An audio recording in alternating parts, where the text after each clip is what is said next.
महाराज जी, भाव हिंसा और द्रव्य हिंसा के क्या फर्क, कर्म समान बनते हैं या अलग अलग हैं? कृपया इसी का विवेचन करें। भाव हिंसा और द्रव्य हिंसा, द्रव्य हिंसा से कर्म का बंध हो ये कोई नियम नहीं है,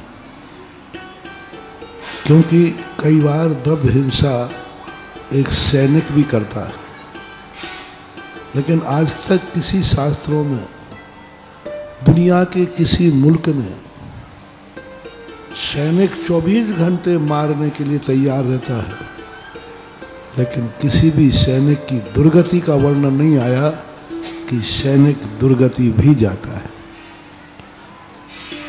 कोई व्यक्ति द्रव्य हिंसा डॉक्टर से भी हो जाती है, कभी कभी द्रव्य हिंसा करना पड़ती है। जैसे एक माँ गर्भवती है, प्रेग्नेंट है, डॉक्टर कह रहा है कि 2 में से 1 बचेगा और 1 मरेगा नहीं, मारना पड़ेगा।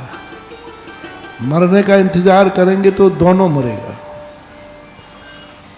और 2 में से निश्चित है कि 1 बचा सकता हूं, लेकिन आपको लिख के देना पड़ेगा क्योंकि मुझे उस 1 को मारना पड़ेगा। अब ऐसी दशा में समाज, कानून और धर्मशास्त्र क्या कहते हैं? दोनों को मरने दिया जाए कि 1 के मरने की अनुमति दे दी जाए? कौशल्य है, ऐसी घटनाएं आती हैं। आप लोग ग्रस्त लोग हो, ऐसा जीवन में आता है, बहुत सारे आते हैं। तो वहां पर जैन दर्शन कहता है, तुमने, डॉक्टर ने कहा है कि तुम लिख दो कि मुझे 1 को मारने की अनुमति है। ये तो डॉक्टर के कहने पर दिया है। सत्य ये है कि हमने 1 को मारने की अनुमति नहीं दी है, मैंने 1 को बचाने की अनुमति दी है। तो अब वहां पर प्रक्रिया में ये द्रव्य हिंसा बुद्धिपूर्वक हुई, सहमति पूर्वक हुई, लेकिन ये पाप का भागीदार नहीं है। अब एक द्रव्य हिंसा वो होती है कि एक व्यक्ति जिंदगी भर किसी पड़ोसी दुश्मन को भाव से मारता रहा, भाव से मारता रहा, मैं इसको मार डालूं, मैं इसको मार डालूं, मैं इसको मार डालूं, लेकिन द्रव्य हिंसा उसने नहीं की।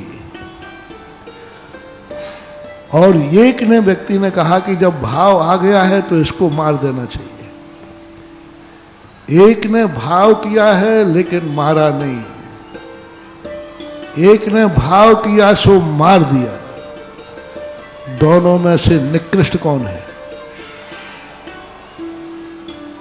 भाव आया सो मार दिया, और एक ने कहा भाव तो मेरा मारने का, मैं रोज को मारता हूं लेकिन मारूंगा नहीं। अब जो दूसरा वाला है उसने भाव करते ही मार दिया, तो भाव करने से जो जिंदगी भर भाव करता रहा लेकिन मारा नहीं, तो उसने अपना ही अहित किया है, सामने वाले को जिंदगी बकस दी है। ये पुण्य है जैन दर्शन।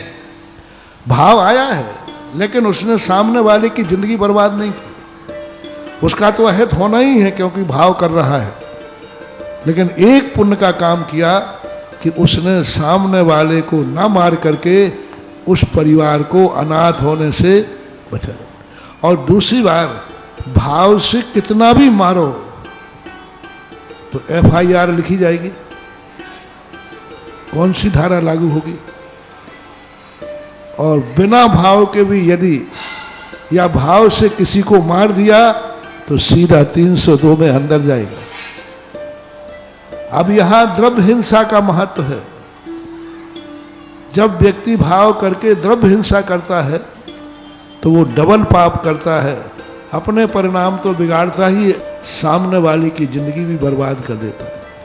इस प्रसंग में कहा गया, तुम्हारे कितने भी बुरे भाव हों, लेकिन यदि तुम सामने वाले का नहीं बिगाड़ते हो। रावण का सबसे बड़ी प्रशंसा की गई। रावण पापी था, पाप भाव था, लेकिन उसने एक नियम लिया था कि उसने सीता का जीवन बर्बाद नहीं किया, क्योंकि उसका नियम था कि मैं इस प्रकार से हठात नहीं करूंगा। परिणाम बिगाड़े उसने, बुरे भाव हुए, दुर्गति गया, लेकिन कम से कम एक सती की जिंदगी को पवित्र कर दिया। इसलिए द्रव्य और भाव हिंसा में हमें एकांत रूप से निर्णय नहीं कर सकते हैं कि द्रव्य हिंसा ठीक है, भाव हिंसा बुरी है। प्रसंग क्या है, परिणति क्या है, उस पर देख करके ही कभी कभी हमारे यहाँ भाव हिंसा ठीक है द्रव्य हिंसा की अपेक्षा, क्योंकि द्रव्य हिंसा में दूसरा व्यक्ति बच रहा है।